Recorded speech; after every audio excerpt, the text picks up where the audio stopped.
Hello friends, welcome to my channel. आज की जो आपकी क्लास है वो है 10th क्लास की ज्योग्राफी की, भूगोल की। जो आपके अभी तक प्रीवियस ईयर क्वेश्चन पेपर हुए हैं वो इस क्लास में आपके रहेंगे। कौन से क्वेश्चन आपके आए हुए हैं अभी तक, और ये क्लास आपकी एग्जाम की दृष्टि से काफ़ी महत्वपूर्ण है। तो प्लीज़ आप हमारे चैनल को सब्सक्राइब कर लीजिए, जो भी वीडियो आए आप तक पहुँच जाए। तो चलिए शुरू करते हैं आज की अपनी क्लास। तो इसमें जो सबसे पहले है खंड अ, ऑब्जेक्टिव आपके सब क्वेश्चन होंगे। तो पहला क्वेश्चन है आपका, निम्नलिखित प्रश्नों के 4 विकल्प दिए गए हैं, सही विकल्प का चयन करें। पहला क्वेश्चन है, भारतीय वन्य जीवन अधिनियम कब लागू किया गया था? ऑप्शन है आपके 1965, 1972, 1985, 1991। तो इसमें जो आपका राइट ऑप्शन होगा वो है आपका बी, 1972 में भारतीय वन्य जीव संरक्षण अधिनियम लागू किया गया था। बी ऑप्शन करेक्ट है। अगला क्वेश्चन है, प्रोजेक्ट टाइगर परियोजना की शुरुआत कब हुई? ऑप्शन है 1971, 73, 1985, 1911। तो प्रोजेक्ट टाइगर की जो शुरुआत हुई थी वो 1973 में हुई थी। बी ऑप्शन आपका करेक्ट है। नेक्स्ट क्वेश्चन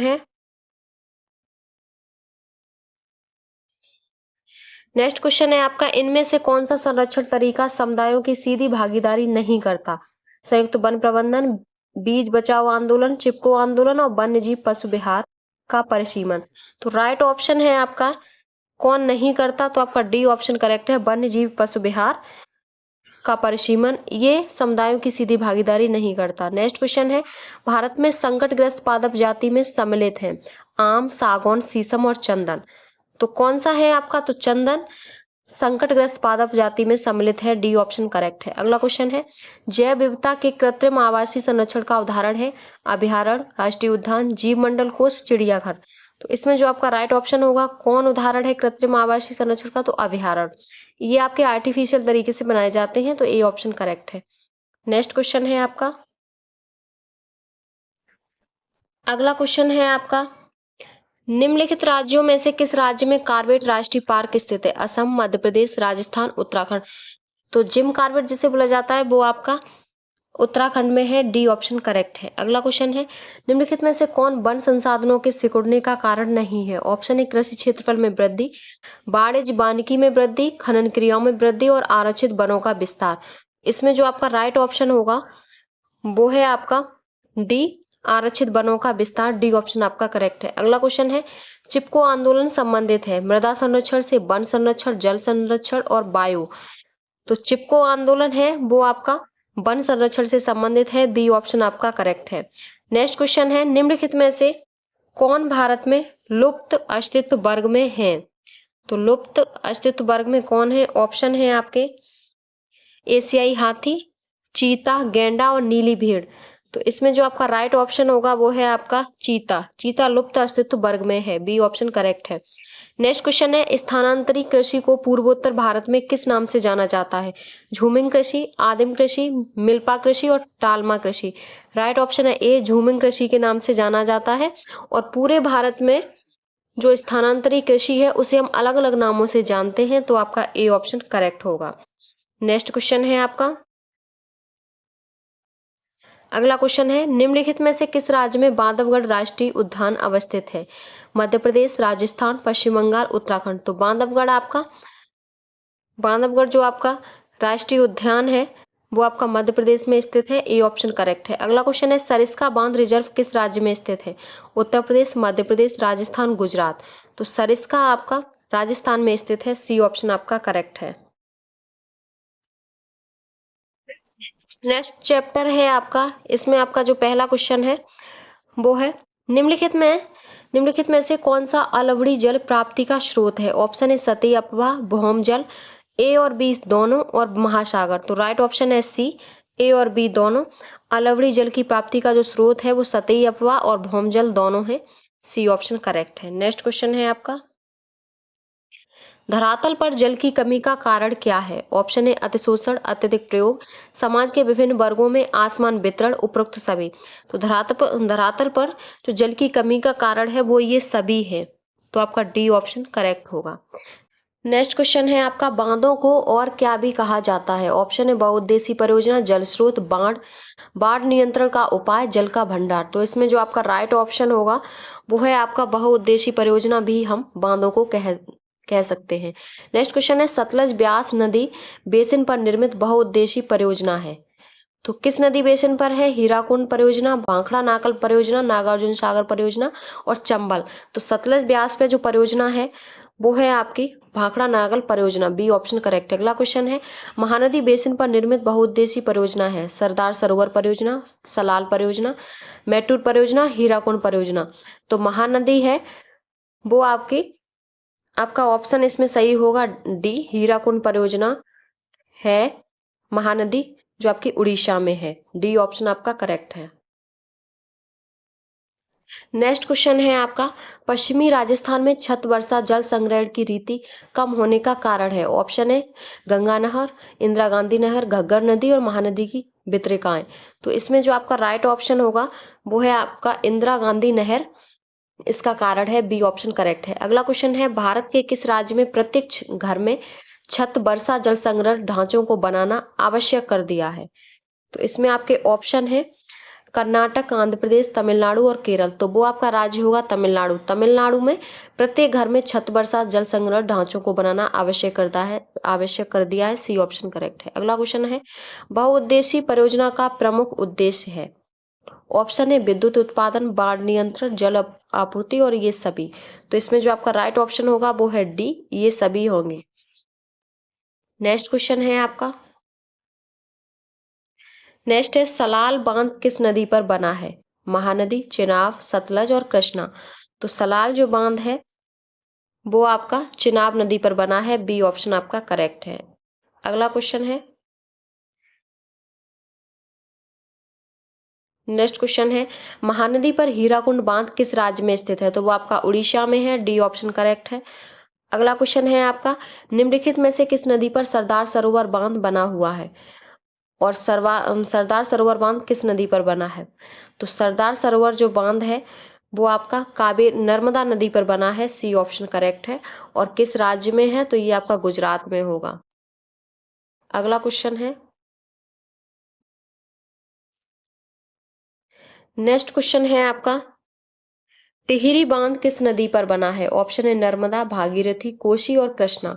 तो आपका जो टिहरी बांध है वो आपका बना है भागीरथी नदी पर। B option correct. अगला है हौज खास जलीय निकाय कहाँ स्थित है? ऑप्शन है उड़ीसा, राजस्थान, कर्नाटक और दिल्ली। तो हौज खास है वो आपका दिल्ली में स्थित है। डी ऑप्शन करेक्ट है। अगला क्वेश्चन है जलमंडल का कितने प्रतिशत भाग समुद्री जल के रूप में उपलब्ध है? 95%, 96, 97 और 98। तो राइट ऑप्शन है इसमें आपका जो राइट ऑप्शन होगा वो है आपका 97.5% भाग समुद्री जल के रूप में उपलब्ध है। तो आपका सी ऑप्शन करेक्ट है। अगला आपका चैप्टर है उसमें आपका पहला क्वेश्चन है भारत में हरित क्रांति का सूत्रपात 20वीं शताब्दी के कौन से दशक में हुआ? ऑप्शन है 8वें, 7वें, 6ठे और 5वें। तो इसमें जो आपका राइट ऑप्शन होगा वो है आपका बी, 7वें। अगला क्वेश्चन है सोपानी खेती किस राज्य में की जाती है? ऑप्शन है पंजाब, हरियाणा, उत्तराखंड और उत्तर प्रदेश। तो सोपानी खेती होती है वो आपकी उत्तराखंड में की जाती है। सी ऑप्शन करेक्ट है। ये आपके सभी प्रश्न आए हुए हैं आपकी परीक्षा में तो आपके लिए इम्पोर्टेंट है। अगला क्वेश्चन है निम्नलिखित में से कौन सी फसल मोटे अनाज के अंतर्गत आती है? जौ, गेहूं, बाजरा और चावल। तो कौन सी फसल आती है? तो आपका जो राइट ऑप्शन होगा वो होगा आपका राइट ऑप्शन है बाजरा। बाजरा मोटे अनाज के अंतर्गत आता है। सी ऑप्शन करेक्ट है। अगला क्वेश्चन है निम्नलिखित में से कौन सी रबी की फसल है? धान, बाजरा, गेहूं और मक्का। तो रबी की फसल गेहूं होगी। सी ऑप्शन आपका करेक्ट है। गेहूं आपका रबी की फसल है। नेक्स्ट क्वेश्चन है निम्नलिखित में से किस राज्य में सबसे अधिक प्रतिशत कृषि भूमि पर खेती होती है? सबसे अधिक कहाँ खेती होती है? मिजोरम, मणिपुर, केरल और पंजाब। तो इसमें जो आपका राइट ऑप्शन होगा वो है पंजाब। पंजाब में सबसे ज्यादा खेती होती है। अगला क्वेश्चन है निम्नलिखित में से कौन सी एक फलीदार फसल है? ऑप्शन है दालें, मोटे अनाज, ज्वार और चावल। तो फलीदार जो फसल होगी वो आपकी होगी दालें। ए ऑप्शन आपका करेक्ट है। अगला क्वेश्चन है आपका निम्नलिखित में से किस प्रदेश में सीढ़ीदार खेती की जाती है? पंजाब, हरियाणा, गुजरात और उत्तराखंड। तो सीढ़ीदार खेती आपकी उत्तराखंड में की जाती है और यही सोपानी खेती भी हम इसे कहते हैं। डी ऑप्शन करेक्ट है। अगला क्वेश्चन है नेक्स्ट क्वेश्चन है, खरीफ की फसलों के बोए जाने का समय क्या होता है?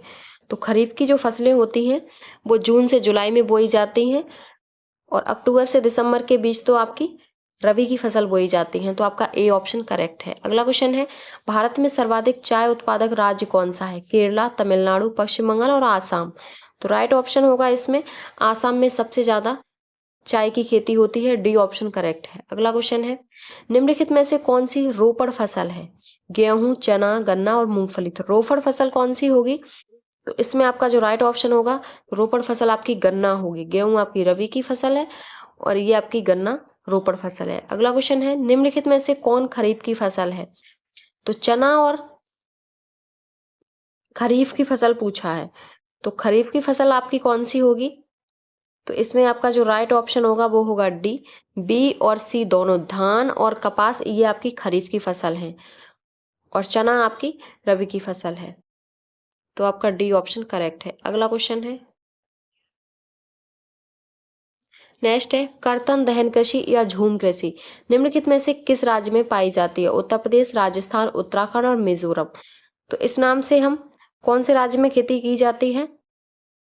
इसमें जो आपका राइट ऑप्शन होगा वो होगा मिजोरम। और और ये जो झूम कृषि होती है इसी को हम अलग अलग राज्यों में अलग अलग नाम से जाना जाता है। तो मिजोरम में कर्तन दहन या झूम कृषि कहते हैं। डी ऑप्शन करेक्ट है। अगला क्वेश्चन है, निम्नलिखित में से कौन सी रेशेदार फसल है? ऑप्शन है कपास, जूट, प्राकृतिक रेशम और ये सभी। तो इसमें जो आपका राइट ऑप्शन होगा वो होगा आपका ये सभी। डी ऑप्शन आपका करेक्ट है। नेक्स्ट क्वेश्चन है, इसमें से कौन सी रबी की फसल है? तो कौन सी रबी की फसल है? धान, दालें, मोटे अनाज और कपास। तो रबी की फसल दालें आएंगी। बी ऑप्शन आपका करेक्ट है। अगला क्वेश्चन है, निम्नलिखित में से कौन सी एक रेशेदार फसल है? जूट, कॉफी, जौ और रबड़। तो रेशेदार जो फसल होगी वो आपकी होगी जूट। जूट में रेशा होता है, तो आपका ए ऑप्शन करेक्ट है। जूट रेशेदार फसल है। अगला क्वेश्चन है, नेक्स्ट क्वेश्चन है, नेक्स्ट क्वेश्चन है, निम्नलिखित में से कौन सी फसल मुख्य रूप से जायद फसल का उदाहरण है?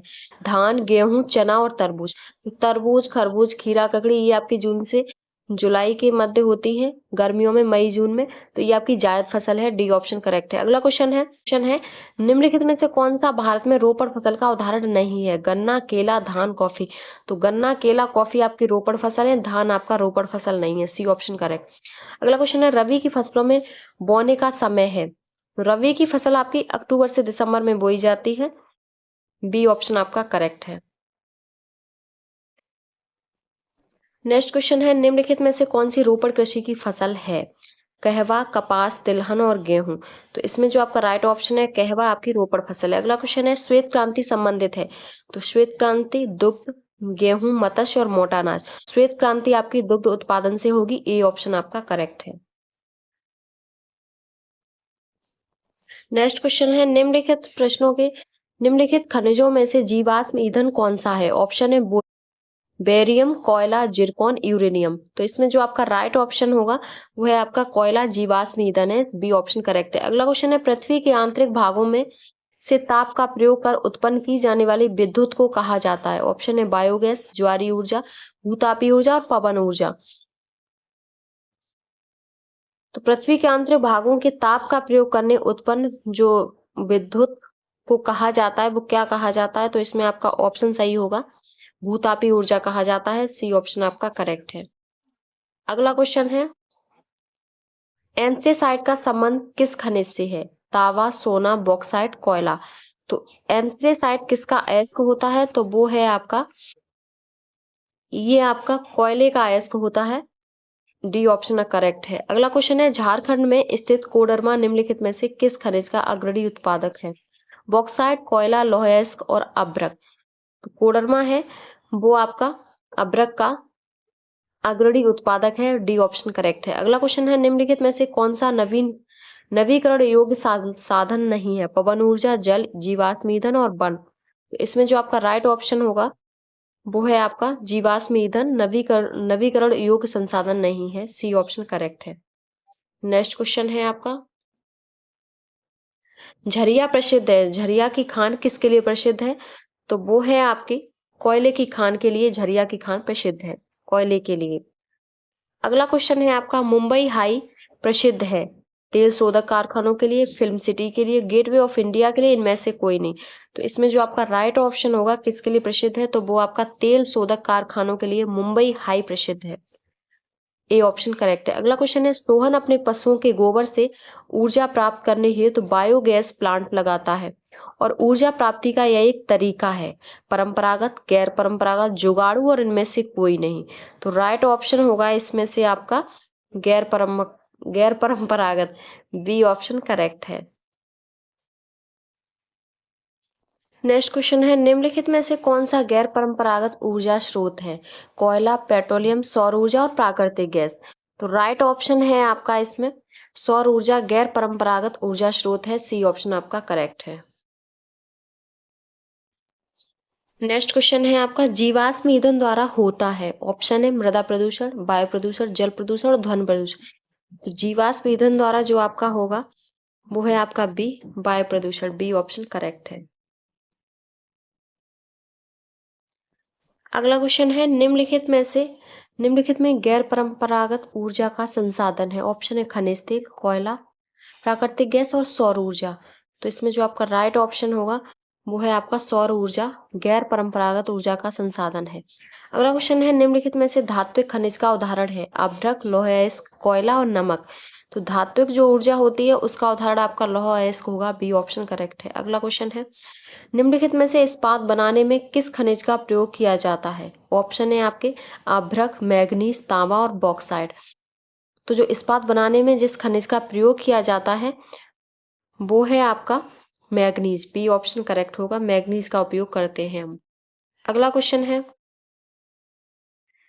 निम्नलिखित में से कौन सा खनिज आधारभूत है, मैग्नीज, अभ्रक, लौह अयस्क और तांबा। तो आधारभूत कौन सा होगा, तो लौह अयस्क होगा, सी ऑप्शन करेक्ट है। अगला है, निम्नलिखित में से कौन सा ऊर्जा का परंपरागत स्रोत है, तो ऊर्जा का परंपरागत स्रोत आपका कोयला है, बी ऑप्शन करेक्ट है। अगला क्वेश्चन है, निम्नलिखित में से कौन सा ऊर्जा खनिज है, लौह अयस्क, अभ्रक, प्राकृतिक गैस और चूना पत्थर। तो जो आपका ऊर्जा खनिज है वो है आपका प्राकृतिक गैस, सी ऑप्शन करेक्ट है। नेक्स्ट क्वेश्चन है, हेमेटाइट का संबंध किस खनिज से है, तांबा, बॉक्साइट, सोना और लौह अयस्क। तो हेमेटाइट का जो संबंध है वो किससे है, तो वो आपका लौह अयस्क है, ये लोहे का ही अयस्क होता है हेमेटाइट। तो आपका डी ऑप्शन करेक्ट है। अगला है, आग्नेय चट्टानों में पाए जाने वाला खनिज है, आग्नेय चट्टानों में जो पाया जाता है वो आपका ग्रेफाइट पाया जाता है, डी ऑप्शन आपका करेक्ट है। अगला क्वेश्चन है, निम्नलिखित में से कौन सा खनिज उद्योग है, चीनी उद्योग, मेट्रो, रसायन उद्योग, ए और बी दोनों, इनमें से कोई नहीं। तो राइट ऑप्शन है आपका इनमें से कोई नहीं, खनिज उद्योग एक भी नहीं है आपके, तो डी ऑप्शन करेक्ट होगा। अगला क्वेश्चन है, नेक्स्ट है, निम्नलिखित में से कौन सा राज्य तांबे का मुख्य उत्पादक है, ऑप्शन है आपके मध्य प्रदेश, उत्तर प्रदेश, तमिलनाडु और बिहार। तो मुख्य जो उत्पादक है तांबे का, तांबे के लिए कौन सा राज्य उत्पादक है, तो इसमें जो आपका ऑप्शन करेक्ट होगा वो है आपका मध्य प्रदेश, तांबे का मुख्य उत्पादक है। अगला क्वेश्चन है, निम्नलिखित में से कौन सा खनिज अधात्विक है, मैग्नीज, अभ्रक, बॉक्साइट और जस्ता। तो अधात्विक है वो है आपका अभ्रक, बी ऑप्शन आपका करेक्ट है, अभ्रक आपका अधात्विक होता है। नेक्स्ट क्वेश्चन है, मोनोजाइट रेत में निम्नलिखित में से कौन सा खनिज पाया जाता है। तो मोनोजाइट में कौन सा खनिज पाया जाता है, ऑप्शन है खनिज तेल, यूरेनियम, थोरियम, कोयला। मोनोजाइट में थोरियम पाया जाता है, सी ऑप्शन करेक्ट है। नेक्स्ट क्वेश्चन है, अगला है, निम्नलिखित में से कौन सा उद्योग चूना पत्थर को कच्चे माल के रूप में प्रयुक्त करता है, ऑप्शन है प्लास्टिक, मोटर गाड़ी, सीमेंट और एल्यूमिनियम।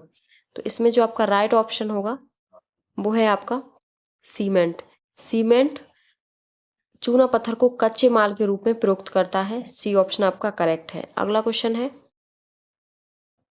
नेक्स्ट आपका क्वेश्चन है, निम्नलिखित में से कौन सा उद्योग बॉक्साइट को कच्चे माल के रूप में उपयोग करता है, कागज, लौह एवं इस्पात, एल्यूमिनियम और सीमेंट। तो इसमें जो आपका राइट ऑप्शन होगा वो है एल्यूमिनियम, सी ऑप्शन आपका करेक्ट है।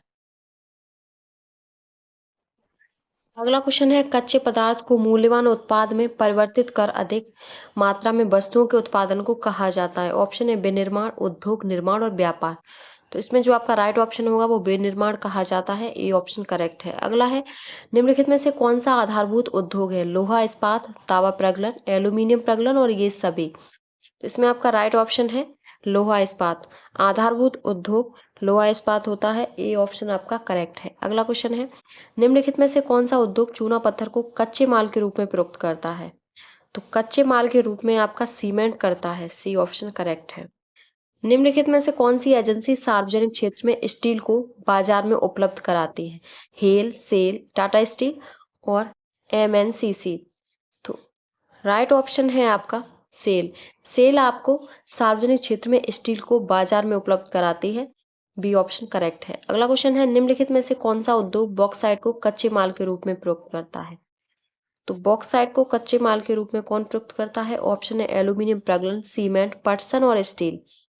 इसमें आपका जो ऑप्शन सही है वो है आपका एल्यूमिनियम प्रगलन बॉक्साइट को कच्चे माल के रूप में प्रयोग करता है। अगला क्वेश्चन है, निम्नलिखित में से कौन सा उद्योग दूरभाष, कंप्यूटर आदि संयंत्र निर्मित करता है? तो वो होगा आपका इलेक्ट्रॉनिक। दूरभाष, कंप्यूटर ये सब आपके इलेक्ट्रॉन निर्मित करता है। सी ऑप्शन करेक्ट है। अगला क्वेश्चन है, निम्नलिखित में से कृषि के बाद किस उद्योग ने सबसे अधिक रोजगार प्रदान किया है? ऑप्शन है चीनी उद्योग, लोहा इस्पात उद्योग, वस्त्र उद्योग और पटसन। तो कृषि के बाद जो सबसे ज्यादा रोजगार प्रदान किया है वो है आपका वस्त्र उद्योग। सी ऑप्शन करेक्ट है। अगला क्वेश्चन है, विश्व में पटसन तथा पटसन निर्मित माल का सबसे बड़ा उत्पादक देश कौन सा है? तो पटसन सबसे ज्यादा कौन से देश में होती है? भारत, चीन, पाकिस्तान, अमेरिका। तो पटसन सबसे ज्यादा भारत में होती है। ए ऑप्शन करेक्ट है। अगला क्वेश्चन है, भारत में कौन सा नगर इलेक्ट्रॉनिक उद्योग की राजधानी कहा जाता है? तो हम बेंगलुरु को इलेक्ट्रॉनिक उद्योग की राजधानी कहते हैं। बी ऑप्शन आपका करेक्ट है। अगला क्वेश्चन है, कृषि आधारित उद्योग का उदाहरण है? ऑप्शन है लोहा एवं इस्पात, सूती वस्त्र उद्योग, रासायनिक उद्योग और सीमेंट उद्योग। राइट ऑप्शन है आपका सूती वस्त्र उद्योग। बी ऑप्शन करेक्ट है। अगला क्वेश्चन है, भारत में परिवहन का प्रमुख साधन है? ऑप्शन है पाइपलाइन, सड़क परिवहन, रेल परिवहन और वायु परिवहन। राइट ऑप्शन है आपका बी, सड़क परिवहन। भारत में परिवहन का प्रमुख साधन सड़क परिवहन है। बी ऑप्शन करेक्ट है। अगला क्वेश्चन है, भारत में वायु परिवहन का राष्ट्रीयकरण कब किया गया? ऑप्शन है आपके 1950, 1953, 1960 और 1998। तो आपका जो वायु परिवहन का राष्ट्रीयकरण हुआ था वो आपका 1953 में हुआ। बी ऑप्शन करेक्ट है। अगला क्वेश्चन है, सबसे लंबा राष्ट्रीय जलमार्ग कौन सा है? हल्दिया से प्रयागराज, सदिया से डुबरी, केरल से पश्चिम तटीय नहर, काकीनाडा से पुडुचेरी। तो इसमें जो आपका सबसे लंबा राष्ट्रीय राजमार्ग है वो है आपका हल्दिया से प्रयागराज से। ए ऑप्शन करेक्ट है। अगला क्वेश्चन है, सीमा सड़क संगठन का गठन किया गया 1960, 1970, 1980 और 1990। तो इसमें जो आपका राइट ऑप्शन है वो 1960 को सीमा सड़क संगठन का गठन किया गया। ए ऑप्शन करेक्ट है। अगला क्वेश्चन है, निम्नलिखित में से कौन से दो दूरस्थ स्थित स्थान पूर्व और पश्चिम गलियारे से जुड़े हैं? मुंबई तथा नागपुर, मुंबई तथा कोलकाता, सिलचर तथा पोरबंदर और नागपुर तथा हैदराबाद। तो इसमें जो आपका राइट ऑप्शन है वो है आपका सिलचर तथा पोरबंदर। सी ऑप्शन, ये आपके पूर्व और पश्चिमी गलियारे से जुड़े हैं। सी ऑप्शन करेक्ट है। अगला क्वेश्चन है, भारत में प्रथम रेलगाड़ी चलाई गई थी 1853, 1857, 1863 और 1872। तो प्रथम रेलगाड़ी भारत में 1853 में चलाई गई लॉर्ड डलहौजी के कार्यकाल में। ए ऑप्शन करेक्ट है। अगला क्वेश्चन है, भारत की सर्वप्रथम रेलगाड़ी निम्नलिखित में से किन दो स्टेशनों के मध्य चलाई गई थी? तो सबसे पहले जो रेलगाड़ी चलाई गई 1953 में डलहौजी के कार्यकाल में, तो वो मुंबई से थाने चलाई गई थी। बी ऑप्शन आपका करेक्ट है। अगला क्वेश्चन है, पश्चिमी रेलवे का मुख्यालय कहाँ स्थित है? ऑप्शन है दिल्ली, कोलकाता, मुंबई और अमृतसर। तो पश्चिमी रेलवे का मुख्यालय मुंबई है। सी ऑप्शन करेक्ट है। अगला क्वेश्चन है, निम्नलिखित में से कौन सा राज्य हजीरा, विजयपुर और जगदीशपुर पाइपलाइन से नहीं जुड़ा है? मध्य प्रदेश, गुजरात, महाराष्ट्र और उत्तर प्रदेश। तो आपका जो नहीं जुड़ा है वो है महाराष्ट्र नहीं जुड़ा है इनसे, और मध्य प्रदेश, गुजरात और उत्तर प्रदेश ये तीनों आपके राज्य जुड़े हुए हैं। अगला क्वेश्चन है निम्नलिखित में से कौन सा पत्तन या बंदरगाह देश के पूर्वी तट पर स्थित है? कांडला, कोच्चि, मुंबई और विशाखापट्टनम। तो पूर्वी तट पर जो स्थित है वो है आपका विशाखापट्टनम, क्योंकि विशाखापट्टनम आपका आंध्र प्रदेश में, तो ये आपका पूर्वी तट पे है। कांडला आपका गुजरात में, मुंबई आपका महाराष्ट्र में और कोच्चि केरल में, तो ये आपके पश्चिमी तट पे है। तो डी ऑप्शन करेक्ट है। अगला क्वेश्चन है स्वर्णिम चतुर्भुज योजना संबंधित है स्वर्ण खनन से, महाराजमार्ग विकास से, रेल परिवहन विकास से और बाघों के संरक्षण से। तो स्वर्णिम चतुर्भुज थे ये आपके महाराजमार्ग विकास से था। बी ऑप्शन आपका करेक्ट है। अगला क्वेश्चन है निम्नलिखित में से किस वस्तु का निर्यातक भारत नहीं करता? कॉफी, उर्वरक, तंबाकू और चाय। तो भारत किसका निर्यात नहीं करता? तो उर्वरक का नहीं करता। बी ऑप्शन करेक्ट है। अगला क्वेश्चन है भारत में रेल प्रखंडों की कुल संख्या कितनी है? 16, 17, 10 और 12। तो भारत में रेल प्रखंडों की जो संख्या है वो आपकी 17 है। बी ऑप्शन करेक्ट है। अगला क्वेश्चन है निम्नलिखित में से परिवहन का कौन सा साधन अति दुर्गम स्थानों के लिए अत्यंत आवश्यक है? जल परिवहन, वायु परिवहन, रेल परिवहन और स्थल परिवहन। तो इसमें जो आपका राइट ऑप्शन होगा वो वायु परिवहन अति दुर्गम स्थानों के लिए अत्यंत आवश्यक है। बी ऑप्शन करेक्ट है। अगला क्वेश्चन है जब तक देश में एक स्थान से दूसरे स्थान पर व्यापार किया जाता है तो उसे क्या कहते हैं? आंतरिक व्यापार, अंतर्राष्ट्रीय व्यापार, बाहरी व्यापार और स्थानीय व्यापार। तो हम बाहर विदेशों से करेंगे उसे हम अंतर्राष्ट्रीय व्यापार कहेंगे। और जब एक देश में एक स्थान से दूसरे स्थान पर व्यापार किया जाता है तो उसे हम आंतरिक व्यापार कहते हैं। ए ऑप्शन करेक्ट है। अगला है निम्नलिखित में से कौन सा शब्द दो या अधिक देशों के व्यापार को दर्शाता है? जब हम बाहर विदेशों से व्यापार करते हैं तो उसे हम क्या कहते हैं? तो उसे हम अंतर्राष्ट्रीय व्यापार कहते हैं। सी ऑप्शन आपका सही होगा। अगला क्वेश्चन है आपका पृथ्वी सम्मेलन का आयोजन कब हुआ? ऑप्शन है 1991, 1992, 1993, 1994। पृथ्वी सम्मेलन का जो आयोजन हुआ वो आपका 1992 में हुआ। और किस नगर में हुआ प्रथम अंतर्राष्ट्रीय पृथ्वी सम्मेलन? तो वो आपका रियो डी जेनेरो जो आपका ब्राजील देश में स्थित है। तो ये क्वेश्चन आपका पहला है कब आयोजन हुआ? तो 1992 में। और अगला है पृथ्वी सम्मेलन कौन सी जगह हुआ, स्थान पर हुआ? तो रियो डी जेनेरो जो ब्राजील में स्थित है। बी ऑप्शन करेक्ट है। अगला क्वेश्चन है काली मिट्टी में मुख्य रूप से कौन सी फसल उगाई जाती है? रबर, मक्का, कपास और चावल। तो काली मिट्टी में कपास उगाया जाता है। सी ऑप्शन आपका करेक्ट है।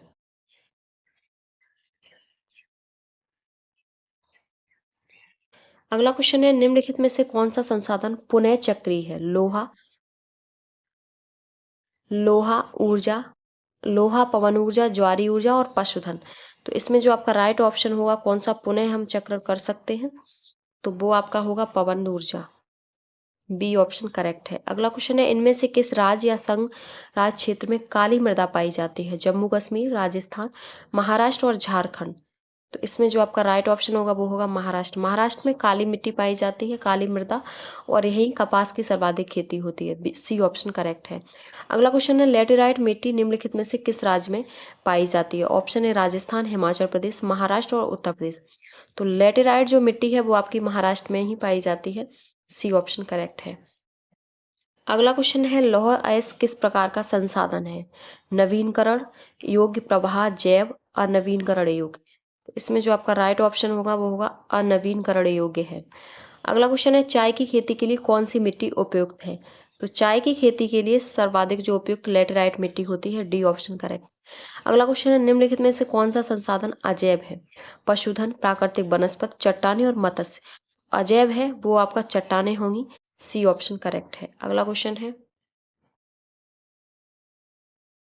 निम्नलिखित में से किस राज्य में लाल मिट्टी पाई जाती है? गुजरात, उड़ीसा, पंजाब और राजस्थान। तो लाल मिट्टी आपकी उड़ीसा में पाई जाती है। बी ऑप्शन करेक्ट है। अगला क्वेश्चन है जलोढ़ मिट्टी को किन दो भागों में विभाजित किया जाता है? बांगर और खादर, उपजाऊ और अनुपजाऊ, काली और पीली, इनमें से कोई नहीं। तो बांगर और खादर दो प्रकार की जलोढ़ मिट्टी होती है। ए ऑप्शन करेक्ट है। अगला है निम्नलिखित में से कौन सा एक संभावी संसाधन है? कोयला, पेट्रोलियम, पवन ऊर्जा और बॉक्साइट।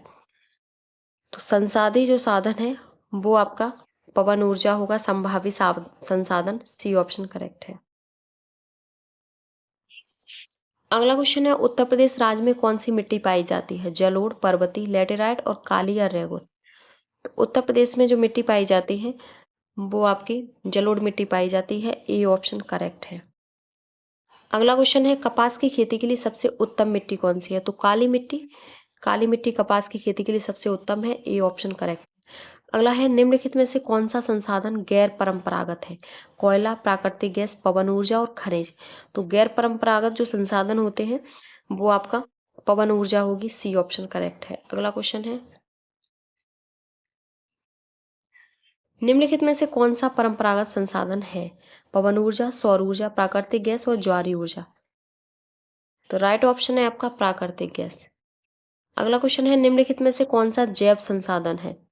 जैव संसाधन आपका कौन सा है? तो मत्स्य पालन उद्योग होगा। सी ऑप्शन करेक्ट है। अगला क्वेश्चन है संपूर्ण उत्तरी मैदान किससे बना है? ऑप्शन है जलोढ़ मृदा से, काली मृदा, लेटराइट मृदा, मरुस्थलीय मृदा। तो जलोढ़ मृदा से बना है। ए ऑप्शन आपका करेक्ट है। संपूर्ण उत्तरी मैदान। अगला क्वेश्चन है निम्नलिखित में से कौन सा एक व्यक्तिगत संसाधन नहीं है? बागान, चारागाह, भूमि और खनिज संसाधन। तो व्यक्तिगत संसाधन नहीं है तो वो आपका खनिज संसाधन है। डी ऑप्शन करेक्ट है। अगला है निम्नलिखित में से एक मिट्टी का प्रकार नहीं है? काली, लेटराइट, सीमेंट और पीली।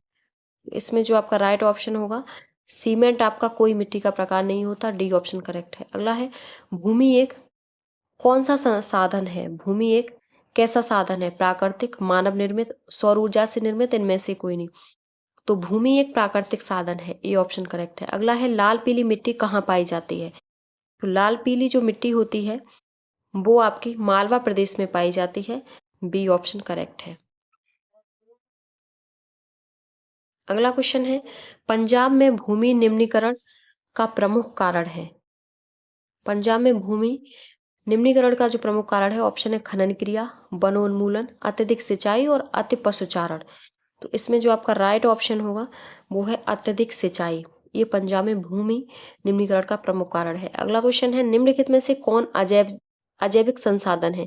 चट्टाने, पशु, पौधे और मछलियां। तो अजैविक जो संसाधन है वो है आपके चट्टाने। ए ऑप्शन करेक्ट है। अगला क्वेश्चन है सोपान सोपान कृषि की जाती है कहाँ पर? उत्खात भूमि पर, ढाल वाली भूमि पर, मैदानी भूमि पर और मरुस्थलीय भूमि पर। तो इसमें जो आपका राइट ऑप्शन होगा वो है ढाल वाली भूमि पर सोपान कृषि की जाती है। तो आपका बी ऑप्शन करेक्ट है। अगला क्वेश्चन है उत्पत्ति के आधार पर संसाधनों का निम्नलिखित में से कौन सा वर्गीकरण सही है? ऑप्शन है केवल जैव, केवल अजैव, दोनों या इनमें से कोई नहीं। तो उत्पत्ति के आधार पर जैव और अजैव दोनों ही संसाधनों का वर्गीकरण सही है। ए ऑप्शन सी ऑप्शन आपका करेक्ट है। ये आपके 10th क्लास के भूगोल के क्वेश्चन हो गए। ये आपके सभी प्रीवियस ईयर क्वेश्चन पेपर हैं जो अभी तक आपकी परीक्षाओं में पूछे हुए हैं। तो ये क्लास आपके एग्जाम के लिए इम्पोर्टेंट रहेगी। अगर आपको वीडियो पसंद आई हो तो प्लीज़ हमारे चैनल को subscribe, like, share and comment करें।